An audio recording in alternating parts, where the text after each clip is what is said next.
ನಮ್ಮ ಮೊಟ್ಟ ಮೊದಲ ಹೊಸ ಸಿನಿಮಾ ಡಿ ಅಂದ್ಬಿಟ್ಟು. ಈ ಒಂದು ಸಿನಿಮಾ ಬಹಳ ತುಂಬಾ ಚೆನ್ನಾಗಿ ಬಂದಿದೆ.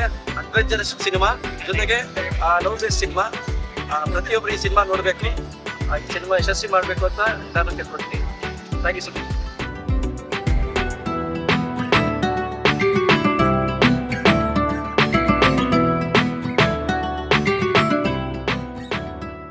ಇವತ್ತು ನಮ್ಮ ಡಾಕ್ಟರ್ ರಾಜ್ಕುಮಾರ್ ಅಣ್ಣವರ ಹುಟ್ಟುಹಬ್ಬದ ಪ್ರಯುಕ್ತವಾಗಿ ನಮ್ಮ ಡಿ ಸಿನಿಮಾದ ಒಂದು ಶುಭ ದಿನದ ಸಂದರ್ಭವಾಗಿ ಈ ದಿನ ನಾವು ಅನ್ನ ಸಂತರ್ಪಣೆ ಮಾಡ್ತಾ ಇದ್ದೀವಿ.